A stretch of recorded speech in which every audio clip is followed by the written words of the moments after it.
गंभीरम् अनंत वर्णादिदंसन सहावम् भोक्ष्यामि नियमसारम् केवली सुत केवली भणिदम्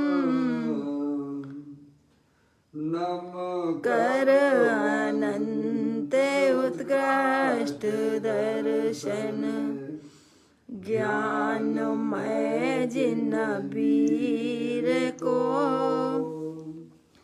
कहो नियम सार सो केवली श्रुत केवली पर कथित को।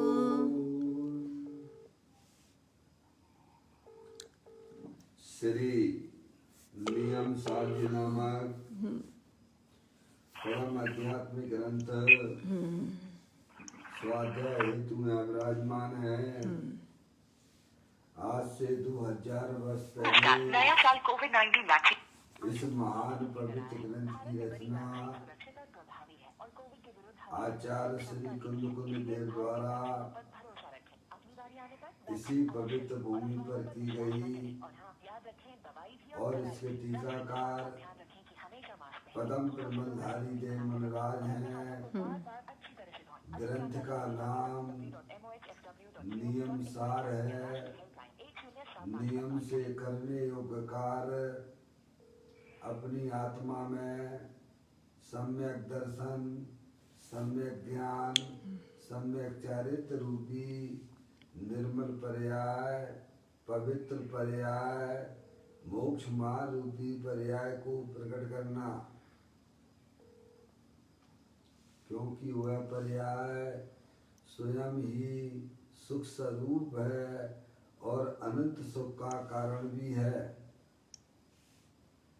अनादि काल से हमारे आपके आत्मा में पर को अपना जानने वाली, पर को अपना मानने वाली, पर के साथ संबंध रखने वाली ऐसी मूल देश रूपी मलिन पर्याय, अपवित्र रूप पर्याय प्रकट है, जो स्वयं दुख स्वरूप है और अनंत दुख का कारण भी है। ऐसी मूलाग देश रूपी मलिन पर्याय का अपनी आत्मा में से उस पर्याय का अभाव करना संतोष आंटी और सम्यक दर्शन ज्ञान चारित्र रूपी उनको विद्या आंटी को बोलो मेरे को फोन करें, उनका नंबर मेरे मिस हो गया है। पर्याय को प्रकट करना है, उनसे कह दो कि आप फोन लगा लो। ऐसे काल की प्राप्ति जिनवाणी माता के द्वारा अपने आत्मा के स्वरूप को पहचानना, अपनी जो आत्म वस्तु है वह परद्रव, परभाव और पर्याय से विभिन्न अखंड ज्ञान ज्योति स्वरूप है। ऐसे न्याय प्रभु परमात्मा का माँ जिनवाणी माता के द्वारा परिचय करके तत्पश्चात शरीर राग आदि ये सब कर्मकृत वस्तुएं हैं। इनका हमारे आत्मा के साथ में किसी भी प्रकार का कोई संबंध नहीं है। इस प्रकार सम्यक ज्ञान पूर्वक शरीर राग आदि का लक्ष्य छोड़ के अंतर्मुखी के द्वारा अपने ज्ञायक प्रभु परमात्मा का अनुभवन करना, उसे ही निर्णय से जानना और उसमें ही अपनी वर्तमान पर्याय को मान्य कराना, उसे ही अनंत परमात्मा ने धर्म कहा है। उसकी चर्चा आचार्य भगवंतों ने, मुनिराजों ने एक एक गाथा और उसकी टीका के माध्यम से हमें अपने आत्मा के स्वरूप को यहाँ समझाया है। देखिएगा, यह परम आध्यात्मिक ग्रंथ श्री नियम सार जी है।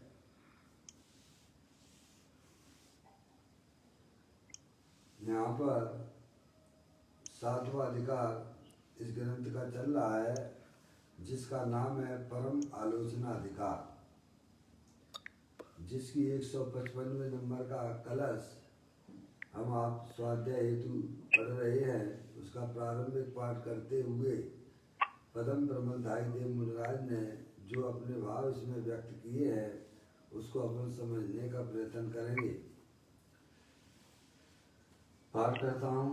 जगत जन के मन वचन से अगोचर जो आत्मा, वह ज्ञान ज्योति पाप तम नाशक पुरातन आत्मा, जो परम संयमी जनों के नित्य चित्त पंकज में बसे, उसकी कथा क्या करें क्या न करें हम नहीं जानते। यहाँ पर पदम प्रबंधाई देव मुनिराज उस आत्मा की बात करना चाहते हैं, उस शुद्धात्मा की बात बताना चाहते हैं जो समस्त अज्ञानी योगों को अव्यक्त है, मन और वचन के अगोचर है, और ज्ञानियों को वही आत्मा हमेशा नित्य स्थिति उनको अनुभव में आती है, उनकी प्रतीति में आती है, और उसमें ही वह निरंतर मन है। ऐसे परम संयमी मुनियों को वह शुद्धात्म वस्तु प्रकट है। और वह शुद्धात्म वस्तु कैसी है तो कहती है वह अखंड ज्ञान ज्योति स्वरूप है, पाप का नाशक है। पाप तम यानी मोह राग देश के परिणाम, ये सब पाप रूप परिणाम है, क्योंकि ये हमारे आत्मा के घातक परिणाम हैं, उनका भी यह नाश करने वाली है। तो कहते हैं उसकी कथा क्या करें और क्या ना करें हम नहीं जानते। ऐसी चेतन चमत्कारिक वस्तु है। देखिएगा, ये मैंने कलश का भाव समझा, इसी के स्पष्टीकरण पूज्य गुरुदेव से यहाँ कर रहे हैं। इसी कलश को आप निकालिएगा। नियम सारजी प्रवचन है, 896 नंबर का पेज है।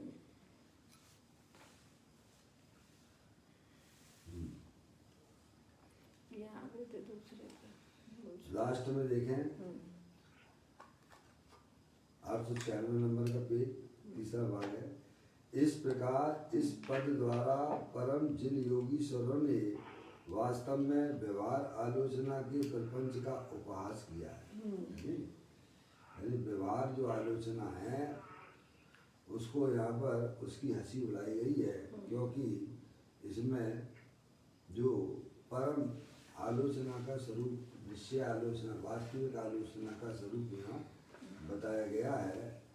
इसीलिए व्यवहार आलोचना का यहाँ पर जो है उपहास किया गया है। अरे चैतन्य के आंगन में शुभ विकल्पों की का क्या काम है? क्या चैतन्य जो वस्तु है वह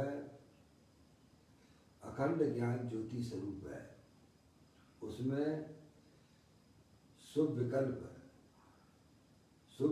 का क्या काम है?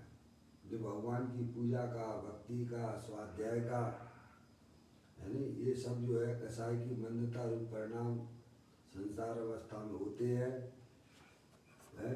तो इनका क्या काम है? चैतन्य वस्तु जानने देखने वाली पदार्थ है, वस्तु है, और रागादिक परिणाम वे ना जानने देखने वाले पदार्थ है, वस्तु है।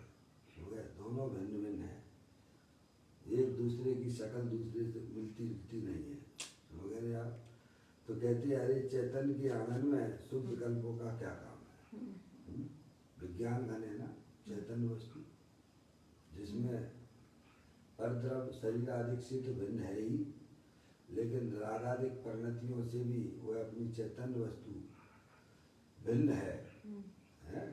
तो कहते हैं अरे चैतन्य के आंगन में शुभ विकल्पों का क्या काम है? जहाँ शुभ विकल्पों का क्या काम है तो अशुभ विकल्पों का भी क्या काम हो सकता है, ये आप जानते हैं। अशुभ विकल्प तो और ही दूसरे आप।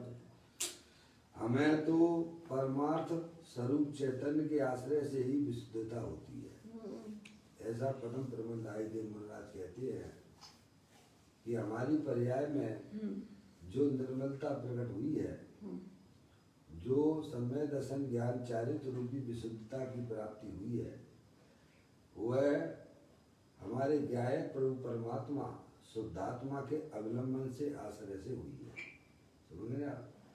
जो शुद्ध जाने आत्म को वह शुद्धता को प्राप्त हो, जो अपनी चैतन्य वस्तु का अपनी जानता है, अपनी मानता है, शरीर राग आदि के सब कर्मकृत वस्तुएं हैं, जो अपनी पर्याय में सम्यक वेद ज्ञान की उत्पत्ति करते हुए वस्तु स्वरूप का यथार्थ ज्ञान करता हुआ शरीर राग आदि का लक्ष्य छोड़ देता है, अंदर में जो अखंड ज्ञान ज्योति स्वरूप भगवान आत्मा है जो कि अरूपी है, अज्ञानी जीवों के लिए वह अगोचर है, मन वचन की अगोचर है।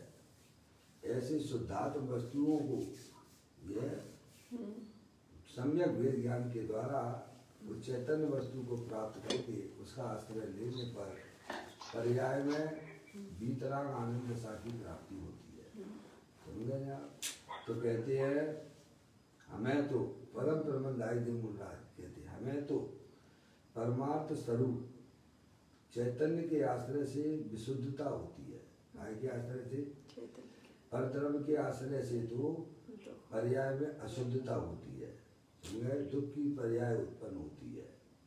लेकिन अपनी चैतन्य वस्तु जो है शरीर और राग आदि से भिन्न जो पड़ी हुई है उसकी जो प्रतीति करते हैं, उसे जो अपना मानते हैं, उसके आश्रय से पर्याय में शुद्धता प्रकट होती है, क्योंकि वह चैतन्य वस्तु शुद्ध है, उसमें मिलावट नहीं हो रही है। तो कहते हैं परमार्थ स्वरूप चैतन्य के आश्रय से ही विशुद्धता होती है, यानी राग आदि और निमित्त के आश्रय से विशुद्धता नहीं होती है। अपनी आत्मा में जो निर्मलता की प्राप्ति होती है वह निमित्त के आश्रय से नहीं होती है। अपनी आत्मा में जो पवित्रता प्रकट होगी वह विशुद्धता पवित्रता आश्रम के आश्रय से भी नहीं होगी, या निमित्त के आश्रय से नहीं होगी। निमित्त में क्या ले लेना? सभी परद्रव्य ले लेना, शरीर आदि सब परद्रव्य निमित्त है, और रागादिक परिणति अशुभ की रुचि से तो होगी भी नहीं, और शुभ की रुचि से भी आत्मा की पर्याय में विशुद्धता निर्मलता प्रकट नहीं हो सकती है। पर्याय के लक्ष्य से भी पर्याय में निर्मलता प्रकट नहीं हो सकती है। तो फिर किसके आश्रय से होती है? तो कहती है अंदर जो शरीर रागादिक और पर्याय से भी भिन्न अखंड ज्ञान ज्योति स्वरूप है, जो निबोध में सोई मुझ में सोई मोक्ष मजाल अंतर भेद कछु नहीं है वेद के नहीं संसार। जो तीनों का एक रूप रहने वाली चैतन्य वस्तु है, सिद्धि की सामर्थ्य वाली है, अनंत शक्तियों के भंडार वाली है, ऐसे ज्ञायक प्रभु परमात्मा का जब पर्याय आश्रय लेती है तब उसकी पर्याय में वह विशुद्धता, वह शुद्धता, वीतरागता, निर्मलता प्रकट होती है। आगे बात समझ में? यानी पर्याय का सब तरफ से वैर मुक्ता छोड़ती हुई, पर्याय का भी आश्रय छोड़ती हुई अखंड ज्ञान ज्योति स्वरूप जो तीनों का विद्यमान वस्तु है उसका आश्रय जब लेती है पर्याय, वो आश्रय लेने वाली कौन है? पर्याय। किसका आश्रय लेती है? अपनी चैतन्य वस्तु का। समझ में आए? तब उसकी पर्याय में मोक्ष महारूपी पर्याय की उत्पत्ति होती है। और जब तक जीव की पर्याय में इस प्रकार की व्यवस्था नहीं होती है तब तक उसका संसार चक्र चालू है, दुख रूपी पर्याय चालू है। और जहाँ दुख रूपी पर्याय है, मलिन पर्याय की विद्यमानता है, वहाँ तक उसका संसार जारी है। समझ में आया भैया? अब हम आपको यह सोचना चाहिए कि वह पर्याय कैसे हमारे त्रिकालिक ध्रुव भगवान आत्मा का आश्रय लिए, इसके बारे में आपको चिंतन करना चाहिए, विचार करना चाहिए। क्योंकि हमारे पंच परमेष्ठी जितने भी हुए हैं और होंगे और हो रहे हैं, सब अखंड ज्ञान ज्योति स्वरूप भगवान आत्मा के आश्रय से ही हुए हैं। समझ गए? ये सोचिएगा कि हमारी पर्याय में पवित्रता, निर्मलता कैसे प्रकट हो। समझ नहीं आप? सच्चा ज्ञान कीजिएगा। माँ जनवाणी माता के द्वारा अपनी चैतन्य वस्तु को समझिएगा। इसमें आप अपने ज्ञान को लगाइए, इसमें आप अपने दर्शन को लगाइए, इसमें अपने वीर को लगाइए आप, क्योंकि ये काम करना तो पड़ेगा। क्योंकि आप अनादि अनंत रहने वाले भगवान आत्मा हो, चेतन वस्तु हो। थोड़ा व्यर्थ ये बाकी की बातें ना करें, घर की बातें। यहाँ आवाज आ रही है जिसकी, मुझे अच्छा नहीं लगता देखना। कौन है इसमें? नहीं, आप नहीं, देखो मौसी वगैरह सब है ना इधर। थोड़ा देखना भाई, अभी सुबह ही सुबह सब जग जाते हैं क्या घर में? अच्छी बात है तो स्वाध्याय में बैठा करो या माइक बंद कर लिया करो अपने यहाँ का। कौन है इसमें? मैं खोल नहीं पा रहा हूँ। विद्या आंटी है। इधर आओ, इसको देखो कौन है, देखो फटाफट। तो ऐसे डाल देते कि अमृत की बातें चल रही हो और बीच में जो है जहर उगल दे दे। माइक बंद कर लिया करो अपने अपने भाई। क्या कहूँ, एक मछली सारे तालाब को गंदा कर देती है।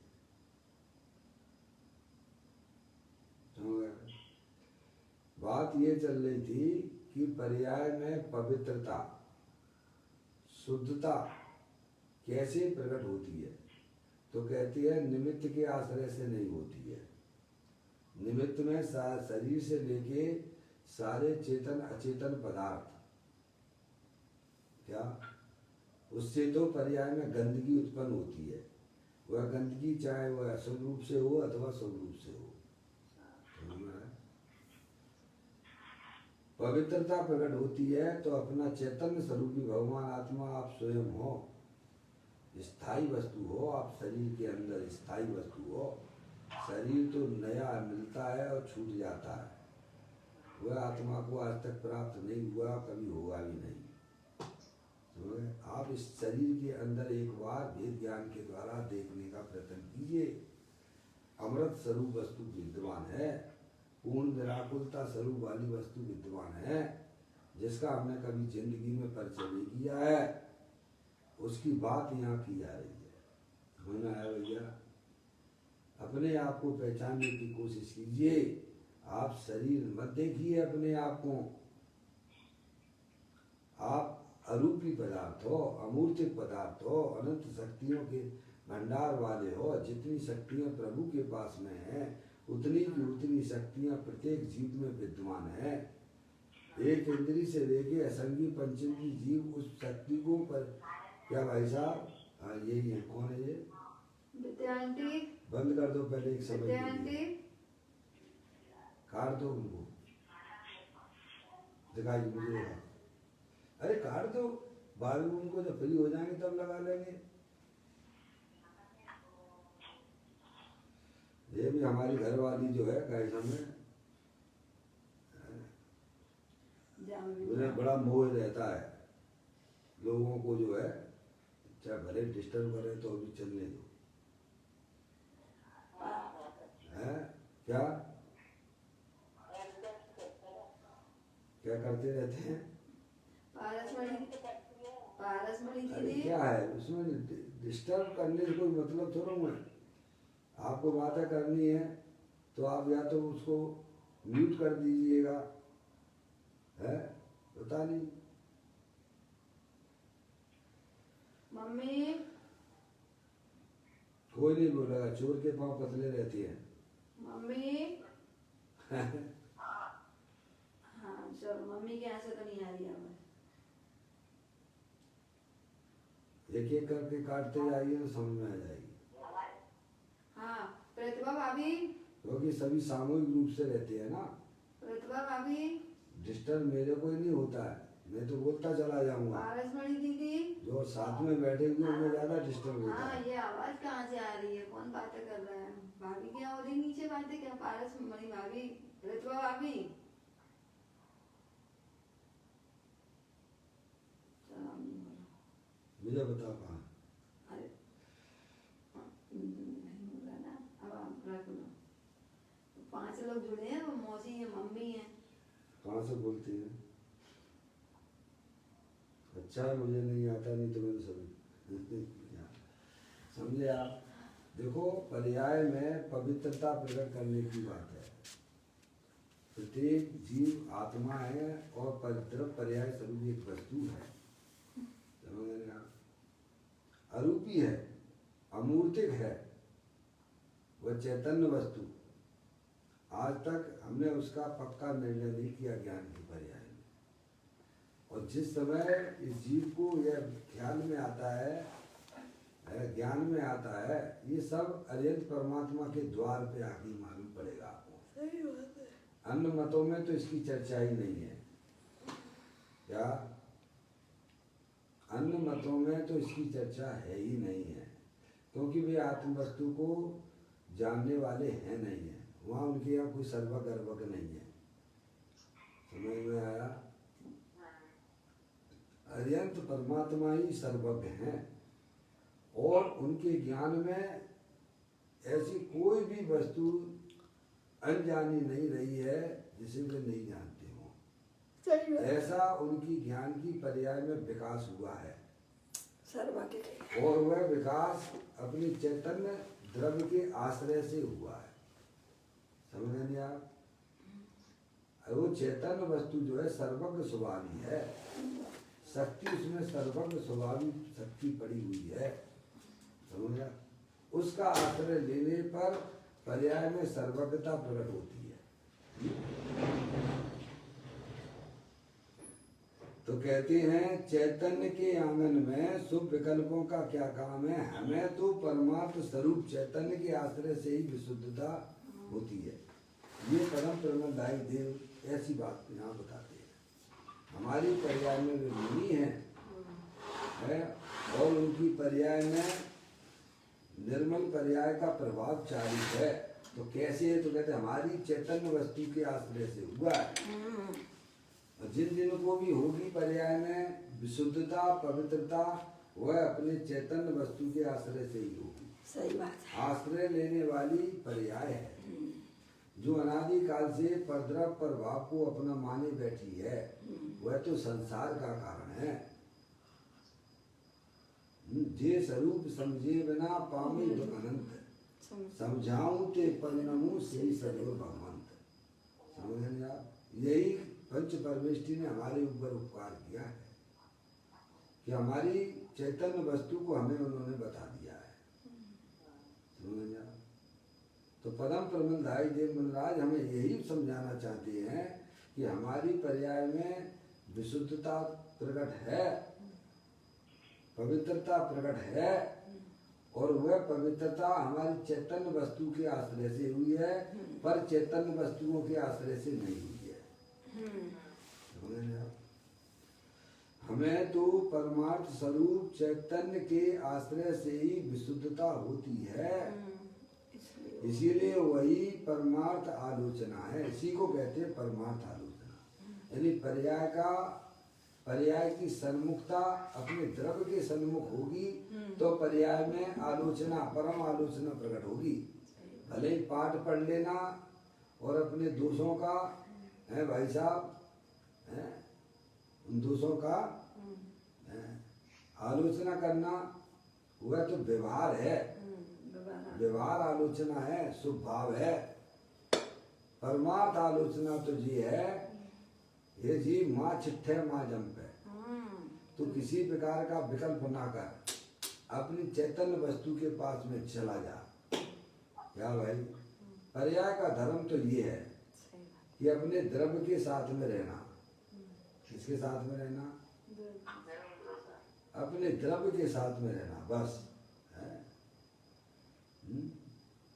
ऐसी कोई बातें, अद्भुत बातें हैं जो हमारे लिए जानना हमारे लिए बहुत जरूरी है। जानना ही नहीं है, उसका आश्रय भी लेना हमारा कर्तव्य है।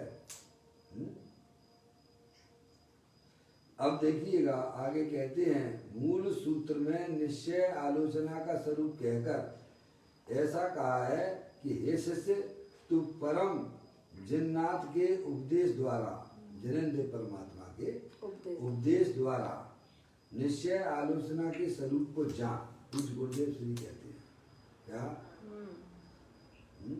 जिनेंद्र देव की दिव्य ध्वनि में जो बात आई है उसमें जो आत्मा का स्वरूप बताया गया है उसके स्वरूप को तू जान। आप आत्मा हो, अरूपी हो, अमूर्तिक हो, अनंत शक्तियों के भंडार वाले हो। ये आपके हित की चर्चा है। ये इसमें आत्मा को जानने में उस आत्मा को कोई कष्ट नहीं होता है, जबकि आत्मा को नहीं जानने पर पर्याय में कष्ट होता है। मौसी, ये हमारी हित की चर्चा है।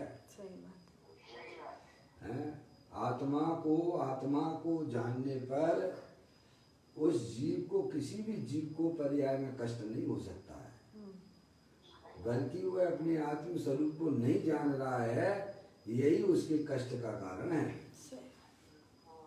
इसीलिए अरिहंत परमात्मा के द्वारा जो दिव्य ध्वनि में आया हुआ जो आत्म वस्तु स्वरूप है उसको तू जान। उससे जानने से पर्याय में कसाई की मंदता तो तुरंत हो जाती है और पर्याय में पवित्रता भी प्रकट होती है, अपनी आत्मा की प्राप्ति हो जाती है। बताइए आप थोड़ा शांति से बैठिए, प्रभु के द्वारा बताया गया जो मार्ग है उसका आप अपनी पर्याय में चिंतन कीजिए, निर्णय कीजिएगा। इधर उधर उपयोग को भ्रमित करना ये आत्मा का धर्म नहीं है, पर्याय का भी धर्म नहीं है। समझ रहे आप? तो कहते हैं तू, हे शिष्य, तू परम जिन्नाथ के उपदेश द्वारा निश्चय आलोचना के स्वरूप को तू जान। इसमें से टीकाकार आचार्य ने यह अर्थ निकाला कि आओ भगवान कुंदकुन आचार्य ने चैतन्य के अवलोकन को ही आलोचना कहा है? किसको आलोचना कहा है? चैतन्य के अवलोकन को। अपने आत्मा के दर्शन करो आप। बताइए आप, प्रत्येक आत्मा जिन स्वरूप है, घटघट अंतर जिन बसे, घटघट अंतर जिन, मति मदरा के पान से मत वाला समझे नहीं।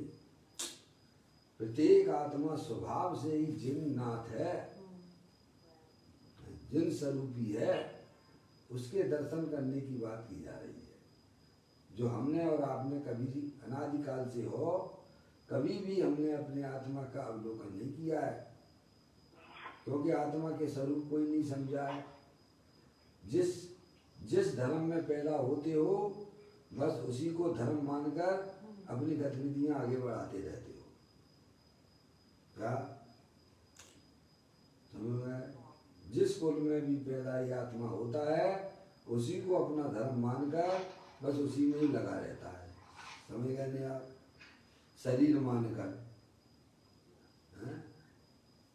अब जैन कुल में भी आ गए हैं, तो क्या कर रहे हो भाई साहब? जो अध्ययन करते हैं वही कर रहे हो, नया तो कुछ भी नहीं कर रहे हो। वे अपने मंदिर में पूजा पाठ करते हो, तुम भी उसी पूजा पाठ में लग गए, तो क्या करें? छोड़ दें क्या? छोड़ दें क्या? आप बार बार यही बात करते हो, छोड़ दें क्या? पहले ये जानो कि मैं करने वाला हूँ कि जानने वाला हूँ। कर सकता हूँ तो नहीं। छोड़ने और नहीं छोड़ने की बात नहीं है। पहले तो जब तुमने ग्रहण कहाँ किया? ज्ञानता से धर्म मान बैठे हो। बस जहाँ माना है वही छोड़ना। धर्मदास जी चुल्लक जी कहते हैं कि तुम्हें पाप करना हो तो करो, पुण्य करना हो तो करो, हम तुम्हें नहीं रोकते हैं। तुम पहले ज्ञान तो करो कि आत्मा पुण्य पाप कर सकता है कि नहीं कर सकता है। मौसी, कुछ भी नहीं करता, तो क्या करता है? बस जानते देखते रहिए, क्या जैसे हो वैसे स्वीकार करिए, जैसा वस्तु स्वरूप है वैसी स्वीकृति लाइए पर्याय में। आत्मा ज्ञानम स्वयं ज्ञानम ज्ञानातंत्र करोति, जानने के अलावा क्या करेगा? मिश्री है, अपनी मिठास से भरपूर है, आप उससे क्या अपेक्षा रखते हो? मिश्री से, मिश्री से क्या अपेक्षा रखते हो? मिठास की अपेक्षा रखते हो, मीठी है वो। ऐसे ही चैतन्य वस्तु हो आप, जानने देखने वाले पदार्थ हो, आत्मा से क्या अपेक्षा रखना? जानने देखने वाले हो, जानने देखने वाले स्वीकार कीजिए आप। अपने आप को करता धरता क्यों देखते हो? तो कहते हैं टीकाकार आचार्य ने यह अर्थ निकाला कि अहो भगवान कुंदकुंद आचार्य ने चैतन्य के अवलोकन को ही आलोचना कहा है। किसको? चैतन्य के अवलोकन। मैं जानने देखने वाला पदार्थ हूँ, ऐसी प्रतीति को, ऐसे दर्शन को ही वास्तव में आलोचना कहती है। इसमें बहुत बड़ा पुरुषार्थ है, समझ में आया? जो बहिर्मुख दशा है उसे अंतर्मुख करने की बात की जा रही है। अपने आत्मा का अवलोकन करना है तो बहिर्मुखता से नहीं होता है, अंतर्मुखता से होता है। और अंतर्मुखता वस्तु स्वरूप का यथार्थ ज्ञान होने पर होता है, उसका निर्णय करने पर होता है। तब वह पर्याय सुई में भी परद्रव प्रभाव का अवलंबन आश्रय छोड़ देती है और अपने चैतन्य स्वरूपी भगवान आत्मा का अवलोकन करती है। ये समझिए आप, इसका नाम धर्म है। जब तक हमारी पर्याय में इस प्रकार की व्यवस्था नहीं जमती है तब तक समझ लेना चाहिए संसार मार्ग चालू है।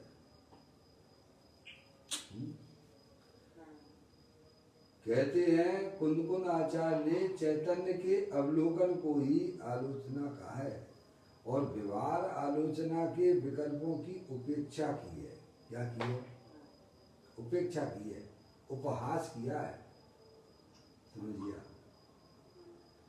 अज्ञानी कहता है कि हमें तो व्यवहार के अवलंबन का उपदेश दो। काय का उपदेश दो? व्यवहार के अवलंबन का उपदेश दो है कि आलोचना कैसे करें। अब तुम बता रहे वैसे तुम करेंगे, पर व्यवहार की बात है करो। ये तो ठीक है, ये तो हम जानते हैं, और बताओ। अरे क्या बताओ?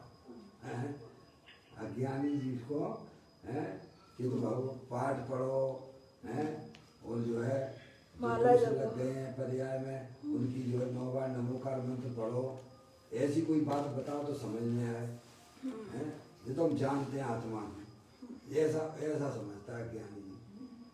आत्मा को जानना हुआ कोई कार्य ही नहीं समझता है।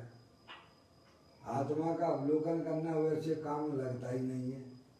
जबकि ज्ञानी सब कहते हैं कि तुमने अपनी आत्मा को जान लिया तो तुमने सब जान लिया। क्या तुमने अपनी आत्मा के दर्शन कर लिए तो तुम समझो तुमने सब कुछ कर लिया। पर्याय में जो करना था सब हो गया। बताइए आप। तो अज्ञानी कहता है कि हमें तो व्यवहार के अवलंबन का उपदेश दो। काय का? व्यवहार का अवलंबन, आश्रय की बात करो। ये निश्चय के अवलंबन की बात तुम्हारी समझ में नहीं आती है कि ऐसे कैसे में अपनी आत्मा को आश्रय लें। तुम तो हमें कुछ करने धरने की बातें बताओ सो हम करें। ऐसी अज्ञानी जीव के अंदर में मान्यता चलती है। समझ नहीं आप? तो अज्ञानी कहते हैं हमें तो व्यवहार के अवलंबन व्यवहार का आश्रय। कब तक लेते रहोगे भाई साहब? अनादिकाल तो हो गई। अरे पर के आश्रय से कोई जीव सुखी होता है क्या? हैं? कैसा महसूस करता है बताओ? घर में भी अगर जो है बिल्कुल का ऐसा पर के आश्रय बैठा रहे हैं तो उसकी पर्याय में सुख आएगा क्या? अरे अपना काम भैया स्वयं कर लो उठा के, क्या दिक्कत है? थोड़ा बहुत सीख लो। हैं? अबे रसोई बनाना नहीं आता, सब रॉ मटेरियल पड़ा हुआ है घर में किचन में। अब बनाना नहीं आता, नहीं बनाना आता तो बैठे रहिए। जब आएगी बनाने वाली और तुम्हें बना के देगी तब तुम करना। क्यों? अब ये थोड़ा सा दिमाग लगा लो भाई साहब, कैसे खाना बनाया जाता है, तो तुम पर की तरफ देखोगे क्या? ये स्वाधीनता की बात है। अब वो तुम करना नहीं चाहते हो, बैठे रहिए साहब, न नौमन तेल आएगा न राधिका नाचेंगी वे, है? हर माता पिता अपने बच्चे को है पराधीन नहीं देखना चाहती है, सब स्वाधीन देखना चाहती है। ऐसे ही हमारे पंच परमेष्ठी प्रत्येक जीव को स्वाधीनता रूप से एक ऐसा शिक्षा देते हैं, स्वाधीनता की शिक्षा देते हैं। पर का आश्रय तजो, अपने निजात्मा का आश्रय लो। अगर पर्याय में सुखी होना है, कैसे सब हम अपनी आत्मा का आश्रय लें? इसमें दिमाग लगाओ, कैसे लें? इसमें दिमाग क्यों नहीं लगाते? इसमें लगाओ ना, है? घर बैठे आनंद मिलता है, वो आनंद तुम्हारे मंदिर में भी नहीं मिलेगा, संबे शेखर जी पे भी नहीं मिलेगा। तो मैंने भैया आप जहाँ हो वहां अपने आत्मा के आश्रय से रहिएगा, आनंदित रहोगे, आनंदित रहोगे। इतना आनंद भरा हुआ है, इतनी निराकुलता हमारी आत्मा में भरी हुई है कि अनंत काल तक भी खाते रहोगे तो भी वैसा कुछ नहीं होगा उसका। समझ में रहिए, अनंता अनंत काल यथा तथा से परिणमे। किसके आश्रय से सुखी है? हमारे पंच परमेष्ठी किसके आश्रय से सुखी है? अपने स्वभाव के। इतनी हमारी बुद्धि क्यों नहीं चलती है बाबा? पंच परमेष्ठी है कि नहीं है? है तो किसके आश्रय से सुखी है कि दुखी है? फिर वो चीज हमारे पास है कि नहीं है? वो चीज हमारे पास है कि नहीं है? तो हम क्या कर रहे हैं? कब से कर रहे हो? कुछ लगता है कि नहीं लगता है, कुछ काम दिखता है कि नहीं दिखता है? स्व का लक्ष्य करना ही पड़ेगा। पर द्रव्यों की रुचि छोड़ दीजिए, अंदर में, अंदर में चैतन्य वस्तु की रुचि जागृत कीजिए। जब तक हमारे हृदय में, हमारे ज्ञान की पर्याय में अपने चैतन्य वस्तु की रुचि जागृत नहीं होती है, हमें संसार के एक भी भाव हमारा कम नहीं होता है। सही बात है। मूल चीज को पकड़ने की कोशिश कीजिएगा।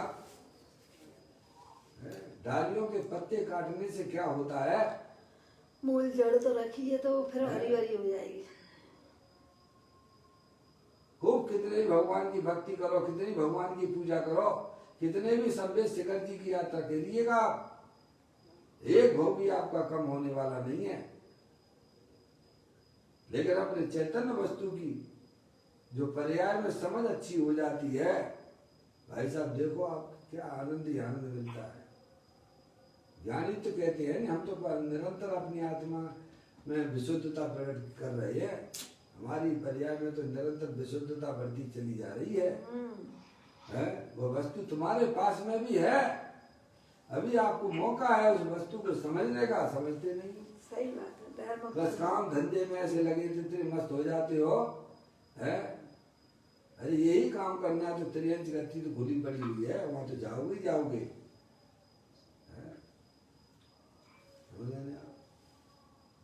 अनादिकाल से त्रियंच गति में रहे हो, फिर त्रियंच गति फिर पड़े हुए भोग, तुम काय लगे, तुम्हें क्या है? समझ? अज्ञानी कहता है कि हमें तो व्यवहार के अवलंबन का उपदेश दो, परंतु यहाँ कहते हैं व्यवहार के अवलंबन का यहाँ आत्मा में क्या काम है? क्या क्या काम बोलो? पर के आश्रय से कोई भी जीव सुखी नहीं हो सकता है भाई साहब। आप स्वाधीनता का मार्ग सोचिए अंदर में।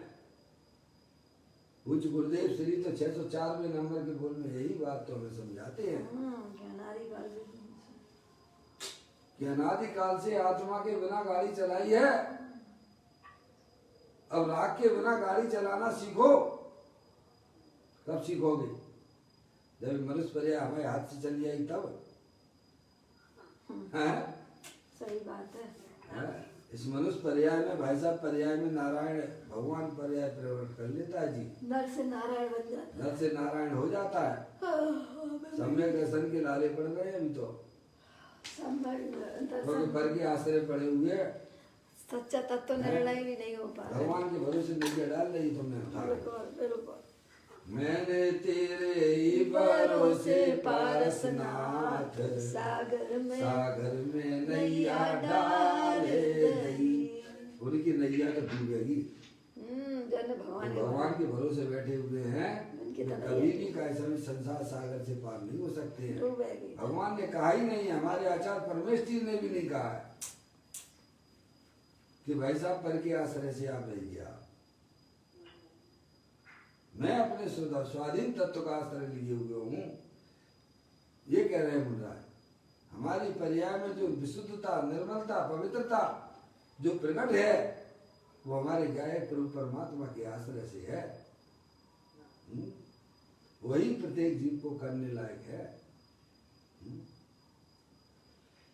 कहते हैं व्यवहार के अवलंबन का यहाँ आत्मा में क्या काम है। समझ, आप चैतन्य वस्तु हो,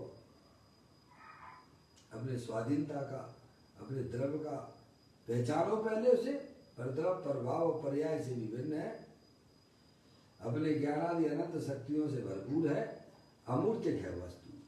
समझ में आया। तो कहते हैं यहाँ व्यवहार के अवलंबन का यहाँ क्या काम है। व्यवहार का अवलंबन यानी स्वभाव का हमारी आत्मा में क्या काम है। समझ में आए।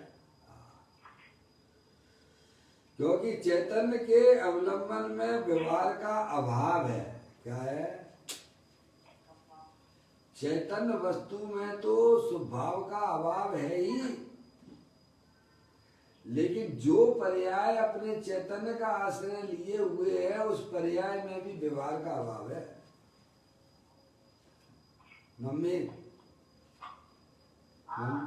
अपनी जो चैतन्य वस्तु है उसमें स्वभाव का अभाव तो है ही, तो जिस पर्याय ने अपने चैतन्य स्वरूपी भगवान आत्मा का वर्ण किया, उस पर्याय में भी व्यवहार का अभाव है।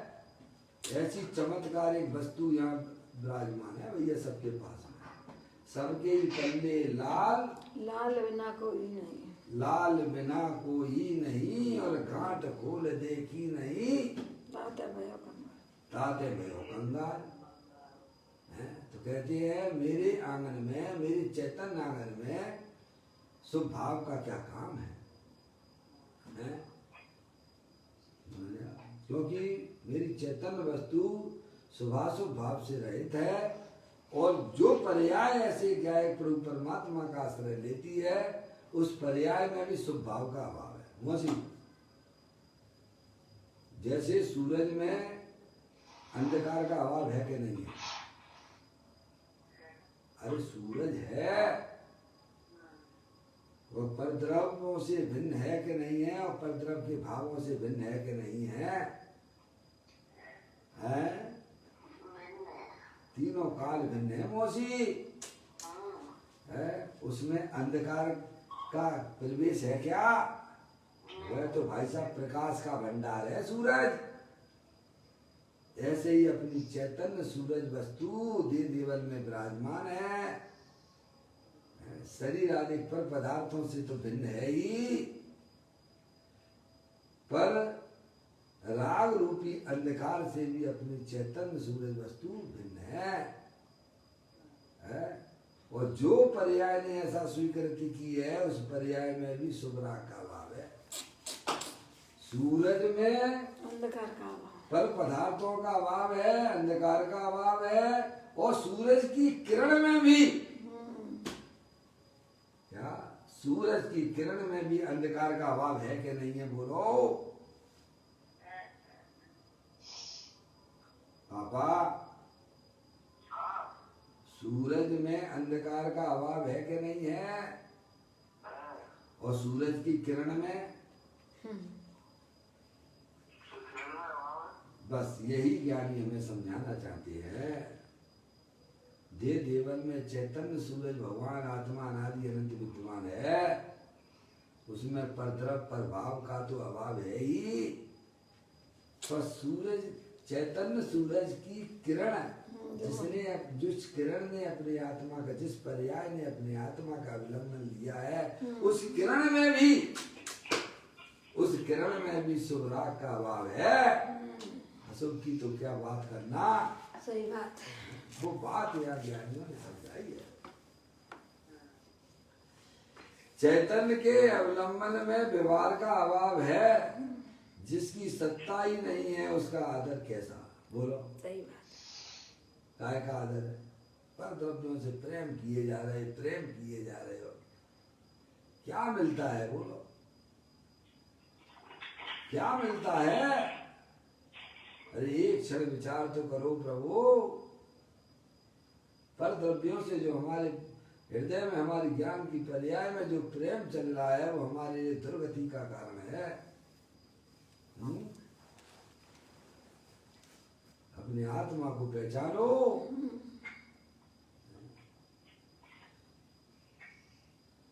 उसका आदर, जिसकी सत्ता ही नहीं है उसका आदर कैसा है? हम तो सब भाव से अपना कल्याण माने बैठे हैं, भगवान के भरोसे छोड़ दी पूरी मौसी डूब जाएगी नैया। भगवान ने बिल्कुल नहीं कहा कि तुम हमारे भरोसे बैठो, लेकिन हमने पता नहीं वही जीवों ने कैसी कैसी कल्पनाएं कर करके है।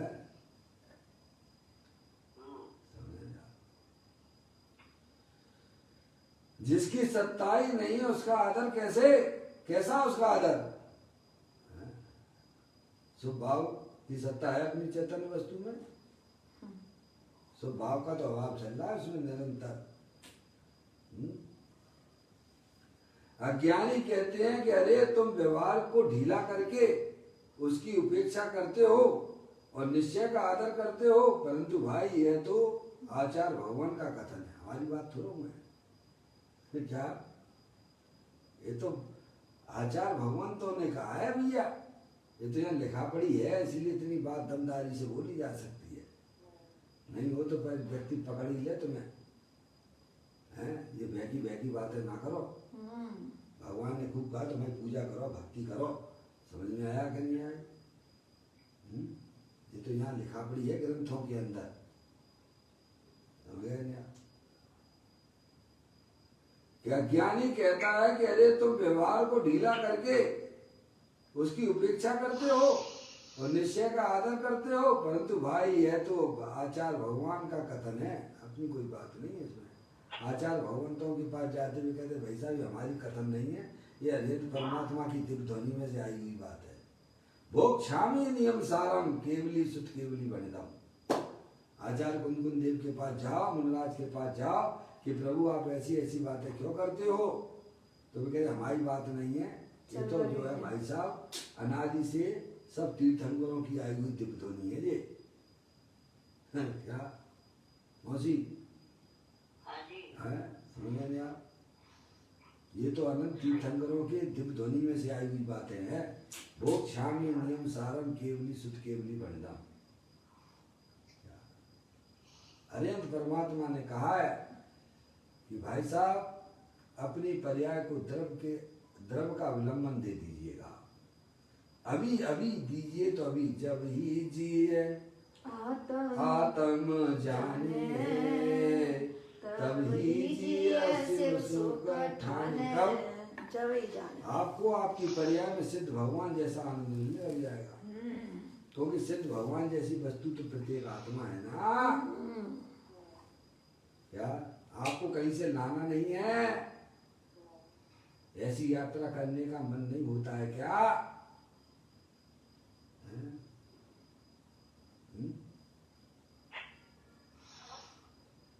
पापा पापा संवेद शिखर जी की यात्रा कब चले अपन सब मिलकर? कितने मिलती है? 3-4 साल हो गए।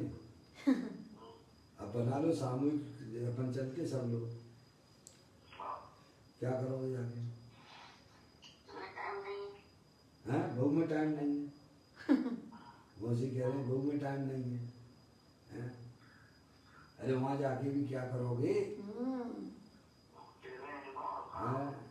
वहाँ जाके ये कमरा ऐसो है, ये कमरा वैसो है, खाने पीने की व्यवस्थाएं कहाँ है, वही में लगे रहोगे। हैं? जो यहाँ कर रहे हो सो वहाँ करोगे। और मोबाइल साथ में ही होगा हमारे, क्या होगा? तो सब विषय का सारा क्वेश्चन चलेगा। क्या पापा मोबाइल को नहीं छोड़ जाओगे कि लेके चलेंगे अपन? लेकर चलेंगे वहाँ से। हाँ, वहाँ से कैसे काम चलेगा बोलो? हैं, अब और समझ लो आत्मा को चोर जाने चोर वाला- पकड़ गया कि नहीं पकड़ गया बोलो? और आत्मा को बिना जाने सब काम चलेगा। हैं बोलो, पकड़ में आ गया कि नहीं आ गया चोर? हैं, बाहर नहीं ले जाएंगे तो कैसे काम चलेगा? पप्पू भैया आप ही बताओ। हाँ। हैं, ऐसे जीव को बता सम्य दर्शन भी हो सकता है क्या? नहीं हो सकता वो तो बात की बात है। जिसने यही मान रखा है कि भाई साहब मोबाइल ना हो उससे पहले तुम्हारा जीवन नहीं चलता था। मोबाइल तो अभी आया हैं? पहले चलता था कि नहीं चलता? तो स्वाधीन हो गए कि पराधीन हो गए? और राधे। हैं, जितनी जितनी सुविधाएं इंद्रिय जनित मिलती जा रही है उतना आत्मा पराधीन बनता चला जा रहा है। समझ गए आप? पहले के लोगों से पूछिए आप, हैं? हमारे यहाँ तो एक बाबू है, हमने कि भाई साहब तो मूंगफली बेचने वाले भी यानी काम करने वाले मजदूर भी मोबाइल रखने लगे हैं। तुम 40-50 हजार रुपये उठाते हो तो नौकरी की मिलती है तुमको, तो एक छोटा सा 1,500 का मोबाइल नहीं ले सकते क्या? वो कहता है मुझे अपनी ये आफत नहीं लेना है। क्या जिसको काम करवाने आना है तो यहाँ आए हमारी टेबल पे है, हम घर जाएंगे तो घर भी चैन से नहीं बैठने देंगे कि साहब ये ऑफिस का काम ये करो, फिर साहब का फोन आया, इसलिए मैं मोबाइल रखता ही नहीं हूँ। वो तो ये कहता है पापा। हैं? सोचिए जितनी जितनी इंद्रिय जनित सुविधाएं हमें दिखाई दे रही हैं वे हमारे सब पतन का कारण है। देखो 24 घंटा वहीं अपने ज्ञान का परिवर्तन कराते हो कहाँ मोबाइल में है, उतना जीव दुखी होता चला जा रहा है। अरे लोग मोबाइल ना मिले तो ऐसे ऐसे घरों में फांसी भी लगा लेते हैं। समझ नहीं आप? क्योंकि उनकी जान मोबाइल में बसी हुई है। बाबा यात्रा करना है तो कोई विकल्प लेके मत जाओ साथ में। क्या ये समझो कि मैंने इस पर्याय को कैसे हमारी पर्याय खत्म हो गई है, ऐसी मान्यता अगर अंदर में होगी तो आपको यात्रा में भी आनंद आएगा। ट्रेन में भी बैठे होगे तो बस ऐसी चलोगे, दुखी दुखी दुखी दुखी दुखी दुखी दुखी दुखी दुखी। तो कहते हैं भगवान का उपदेश तो यह है, क्या है जिनेंद्र? भगवान का उपदेश तो यह है जो अंतर में चैतन्य स्वभाव को समता भाव से देखता है, उसका ही अवलंबन करता है, उसे ही आलोचना होती है। अपनी भगवान आत्मा समता स्वरूप है, विकराल स्वरूप है, अतीन्द्रिय आनंद स्वरूप है, समता रमता वृत्ता ज्ञायकता सुखवास वेदकता चैतन्यता ये सब जीव विलास। अपनी ऐसी अंदर भगवान आत्मा ऐसी न ऐसी शीतल स्वभाव वाली है, आनंद स्वभाव वाली है, पर्या मस्त हो जाती है, अपने गायक को परमात्मा का आश्रय लेती है। तब समझ में आया भाई? जिन्हें भगवान का उपदेश ये है कि अंतर में चैतन्य स्वभाव को समता भाव से देखना है। समझ आया? मोह राग देश की प्रवृत्ति से रहित होते हुए कोई भी परद्रव्य मेरा नहीं है, मैं किससे प्रेम करूं? प्रेम करने लायक तो मेरी चैतन्य वस्तु है। मैं एक शुद्ध सदा रूपी ज्ञान द्रव्य यथार्थ से कुछ अन्न वो मेरा नहीं, परमाणु मात्र नहीं है। ऐसा आचार्य कुंकुम देव ने 38वें नंबर की गाथा में देखा, समय सार जी में पापा। और अपना क्या क्या है, आपका क्या क्या है, क्या क्या माने बैठे हुए हो? अपने आत्मा कौन का है पापा? अपने आत्मा को छोड़े बिना सबको ये अपना स्त्री माना कौन करना की है, ये बच्चे कौन के हैं? कह रहे हैं ना, सब में अपनापन चल रहा है, अपने आत्मा को पापा शांति से बैठो, विचार करो, धीर वीर गंभीर हो जाती पर्याय भी। तो विचार ही नहीं करता है, विचार ही नहीं करता है, अंधाधुंध चल रही गाड़ी। समझे आप? तो कैसे उसकी पर्याय में निराकुलता की उत्पत्ति हुई, बताओ। सही बात है। जिनेंद्र भगवान का उपदेश तो यह है कि अंतर में चैतन्य स्वभाव को समता भाव से देखता है, उसका ही अवलंबन करता है, उसे ही आलोचना होती, सच्ची आलोचना उसे होती है। यानी पर्याय जब धर्म के सन्मुख हो जाती है तब वास्तव में सच्ची आलोचना वही कहलाती है। वही वीतराग दशा, वही वास्तव में सच्ची आलोचना है। ऐसा कहकर व्यवहार आलोचना रूप विधि निषेध के विकल्पों का निषेध किया है। व्यवहार के विकल्प आते हैं पर उनके अवलंबन से मोक्ष मार्ग प्रकट नहीं होता है। संसारी जीव है, कभी उसको पर्याय में भगवान के प्रति भाई साहब पूजा का भी विकल्प आता है, समझ में आया? पर जीवों के प्रति दया का परिणाम भी आता है उसकी भूमिका के अनुसार, है? मंदिर में दान देने का परिणाम भी आता है, अनुव्रत महाव्रत के विकल्प भी आते हैं, क्योंकि उसकी भूमिका इस प्रकार की है, लेकिन उसको वह धर्म नहीं मानता है। ज्ञानी को भी अशुभ से बचने के लिए प्रभु के प्रति पूजा भक्ति आदि का विकल्प आता है, पर उसे वह धर्म नहीं मानता है। धर्म तो अपने गायक प्रभु परमात्मा के आश्रय से होता है। समझ आप? अशुभ भाव से बचने तो ज्ञानी को शुभ आता, पर वह उसका करता न होता, रहता उसका ज्ञाता। आओ तुम्हें ध्रुव धाम दिखला दो ना, आत्म में रमना सिखला दो ना। क्या ज्ञानी जीवों को भी जब तक पर्याय में अपने गायक प्रभु परमात्मा के आश्रय से पूर्ण स्थिरता प्राप्त नहीं होती है, उन मुनराजों को भी भाई साहब शुभ विकल्प 28 मूल के होते हैं, पर वे उसे हे रूप से जानते हैं, उपादेय रूप से उसे ग्रहण नहीं करते हैं। उपादेय रूप से तो अपनी चैतन्य वस्तु को ग्रहण कर किए हुए है वे। समझ गया? कहते हैं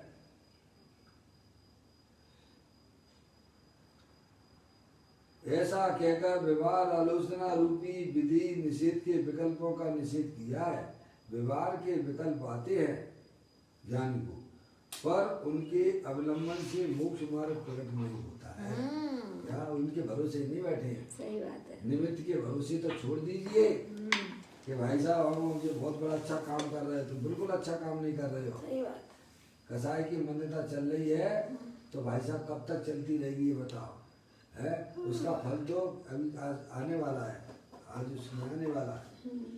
शुभ भाव के विकल्पों से जीव को बाद में देवादि की पर्याय प्राप्त होती है, भोग मिलते हैं और फिर उनको भोगेगा और फिर जाके फिर वही चक्कर चलता रहेगा। क्या होगा?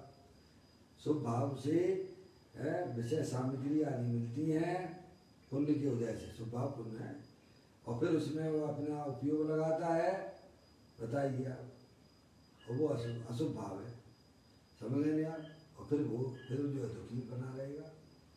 समझ लिया आप? समझ लेंगे आप? तो कहते हैं व्यवहार के विकल्प आते हैं पर उनके अवलंबन से मोक्ष मार्ग प्रकट नहीं होता है। समझे? पंडित टोडामल जी साहब कहते हैं कि भाई साहब अगर पानी का तेज भाव होगा तो वह नदी तिरने की कोशिश करेगा तो तिर नहीं पाएगा। जब पानी का बहाव तेज होता है और कोई तिरना चाहे तो वह तिर नहीं सकता है, नदी पार नहीं कर सकता है। जब पानी का बहाव मंद होता है, अगर वह तिरने की कोशिश करेगा तो तिर जाएगा। पापा, पानी का बहाव जब तीव्र होता है तो कोई अगर तिरना चाहे तो तिर नहीं सकता है, और पानी का भाव जैसे ही मंद हुआ और वह तिरने की कोशिश करेगा तो तिर जाएगा, है? ऐसे ही अभी हमारी आत्मा की पर्याय में कसाई की मंदता का प्रभाव चल रहा है। क्या कसाई की मंदता का प्रभाव चल रहा है? विषय भोगों के है। अभी आप भगवान की अपनी आत्मा की बात समझे तो मंद प्रभाव तो है ही, समझ नहीं आप? मनुष्य पर्याय में लिए देखो कहाँ नारकी में कितनी कितनी प्रतिकूलताएं हैं, त्रियंश गति में कितनी कितनी प्रतिकूलताएं हैं, समझिए आप। अभी आपको सब चीज़ें सब उपलब्ध हैं और फिर भी आप उसमें अगर पुरुषार्थ ना करो तो हैं, अपनी आत्मा को नहीं जानो तो भाई साहब पीछे तो तीव्र प्रभाव आने वाला है। यहाँ अगर आप कोशिश करोगे, तत्व का चिंतन करोगे, विचार करोगे, ज्ञान करोगे तो भाई साहब आप तिर भी जाओगे और इसमें ही समय पास करोगे, बस खाए पिए सोए, है तो ये तो समय तो चला जाएगा भैया। सही बात है। इसमें ही अगर अपनी आत्मा की जानकारी करोगे इस मंद कसाय में तो भाई साहब आपका इतना अच्छा काम हो जाएगा पर्याय में कि उसके शब्दों के द्वारा उसका बखान करना संभव नहीं है। है पापा क्या भटक ही रहे हो क्या है? द्रव का आश्रय जो पर्याय छोड़ी हुई है वह भटक ही तो रही है। और क्या है भटकना? पर्याय का आश्रय अपना त्रिकालिक ध्रुव भगवान आत्मा होना चाहिए था। इसीलिए चार गतियां किनके लिए हैं? जिन्होंने अपने त्रिकालिक ध्रुव भगवान आत्मा का आश्रय छोड़ दिया उनकी है ये चार गतियां। सही बात है। अज्ञानियों की है, ज्ञानियों के लिए ना। ज्ञानी तो मोक्ष मार्ग में चल रहे हैं, धमाधम उनकी गाड़ी मोक्ष मार्ग में चल रही है, समझे आप? कहते हैं व्यवहार के विकल्प आते हैं ज्ञानी को भी, पर उनके अवलंबन से मोक्ष मार्ग प्रकट नहीं होता है, ऐसा ज्ञानी जानता है। अंतिम 311वें श्लोक में कहा है, अंतिम 311वें श्लोक में कहा है कि जिसने हे व्रति का निषेध किया है, हे व्रति का निषेध किया है अर्थात व्यवहार के शुभ विकल्पों का भी अभाव करके शुद्ध सहज परमात्म तत्व का अनुभव करना ही इस शास्त्र एवं टीका का तत्व है। सारे ग्रंथों का सार एक ही है भी। अपने द्रव स्वभाव के आश्रय से चुपचाप शांति से बैठ जाओ। बस द्वादश संघ का सार क्या है? अरे द्वादश संघ का सार क्या है? वीतरागता। वीतरागता कैसे होती है? स्वरूप के आश्रय से। चुपचाप शांति से भगवान बन के ऐसे बैठ जाओ शांति से। पापा फिर इनको क्या होगा? बीवी बच्चों का संसार का क्या होगा? तुमने कहा सबकी जिम्मेदारी ले रखी है। भाई चक्कर तुमने क्या आत्मा के पास में कर्म रूपी कंप्यूटर है कि नहीं ये बताओ। अरे ये तो बताओ भाई, फिर की आत्मा के साथ में कर्म रूपी कंप्यूटर है कि नहीं है? तो वो क्या करेगा? वो क्या करेगा? है कौन? क्या कह रहे बाबा? अरे भाई सबके पास में भाई साहब 8 कर्म रूपी कंप्यूटर बैठे, तुम्हें किसी के बारे में कुछ सोचने की जरूरत नहीं है। चाहे इधर से चलो चाहे उधर से चलो। क्या है पापा? क्या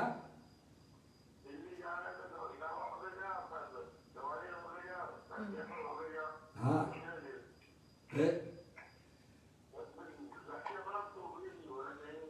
बस कुछ नहीं, अपनी चेतन वस्तु को पहचानो बस।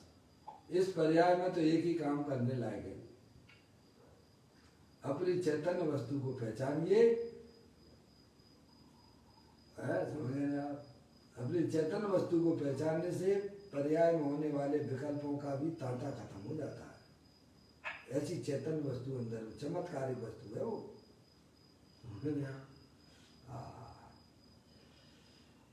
जिस प्रकार जीव के अभाव में, जिस प्रकार बीज बीज बीज लिया है, बीज है, बीज के अभाव में वृक्ष की उत्पत्ति, स्थिति, वृद्धि और फल उत्पन्न नहीं होते। होते हैं क्या? बिना बीज के कोई वृक्ष देखा है क्या? है? जिस प्रकार बीज के अभाव में वृक्ष की उत्पत्ति है, पेड़ तने की उत्पत्ति होती है क्या? वृक्ष की उत्पत्ति होती है क्या? नहीं होती बिना बीज के। और फिर उस उत्पत्ति नहीं तो उसकी स्थिति, वृद्धि और फल कैसे लगेगा उसमें? ये तो दोनों उदाहरण दिया। उसी प्रकार सम्यक दर्शन रूपी बीज के अभाव में, काय के अभाव में? सम्यक दर्शन रूपी बीज के अभाव में, अभाव में मात्र स्वभाव से धर्म रूपी वृक्ष की उत्पत्ति, स्थिति, वृद्धि तथा मोक्ष फल उत्पन्न नहीं होता है। क्या समझ लिया? स्वभाव भी नहीं है मन में।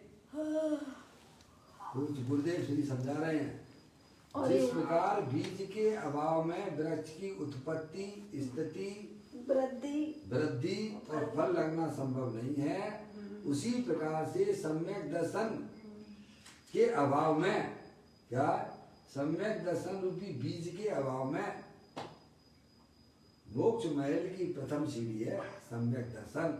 सम्यक दर्शन क्या? अपनी आत्मा का दर्शन।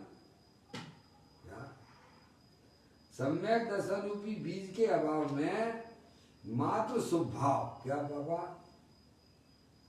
मात्र स्वभाव में धर्म रूपी वृक्ष की, जिन्हें अपनी आत्मा का आश्रय नहीं, आत्मा का ज्ञान नहीं है, भले उनकी पर्याय में स्वभाव है। क्या स्वभाव है? भले ही उनकी पर्याय में, लेकिन अपनी आत्मा का आश्रय नहीं है, अपनी आत्मा का अवलोकन नहीं है।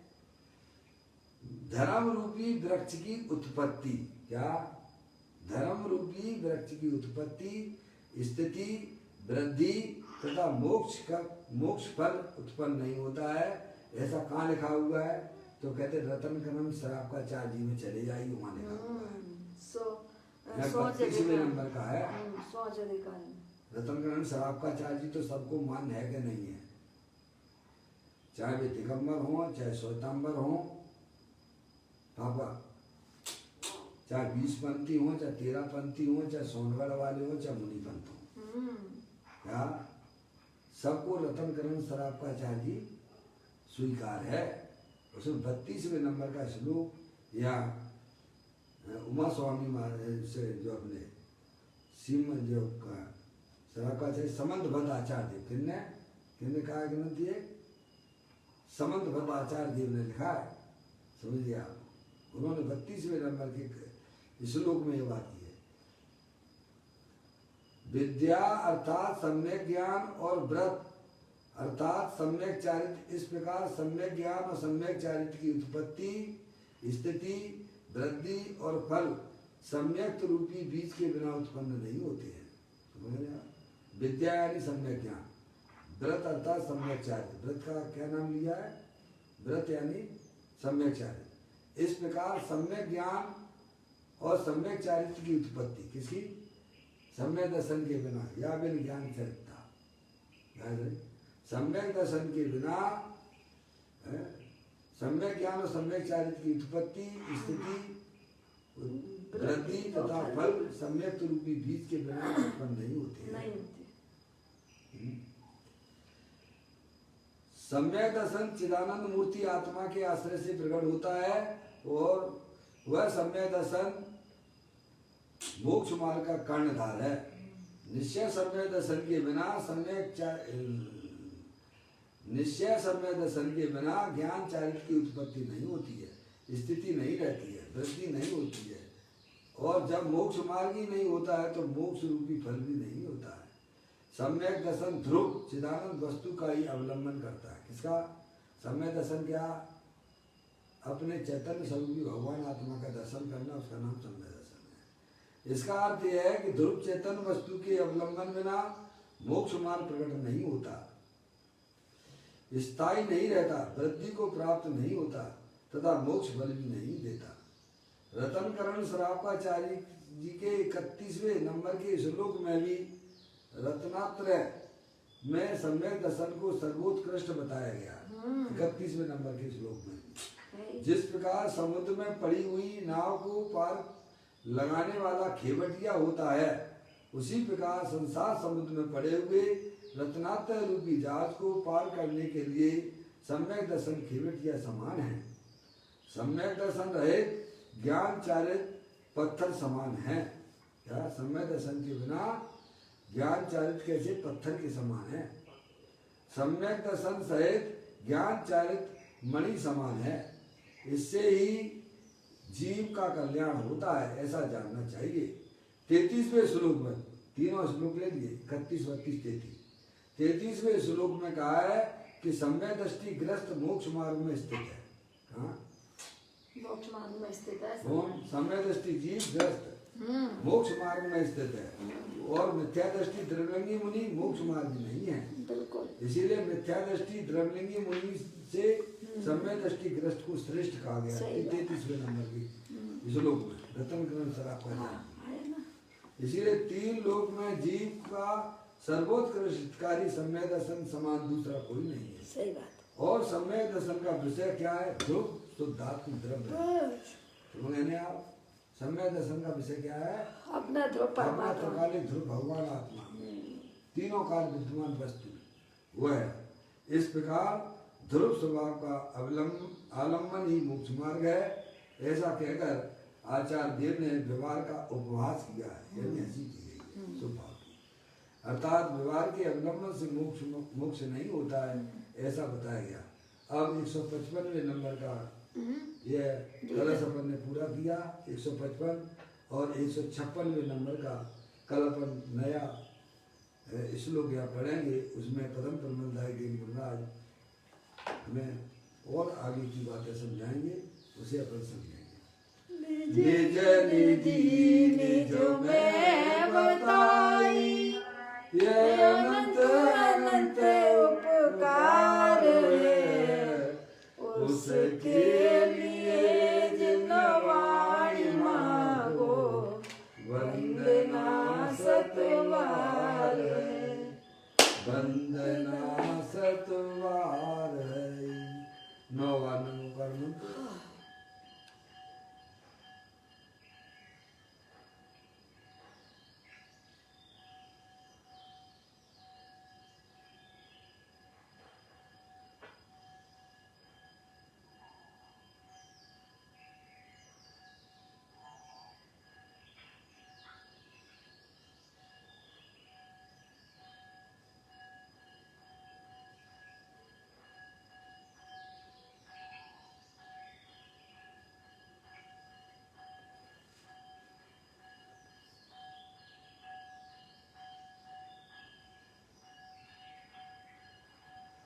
बोलो द्वादशांजनवाणी माता की जय, महान जैन धर्म की जय।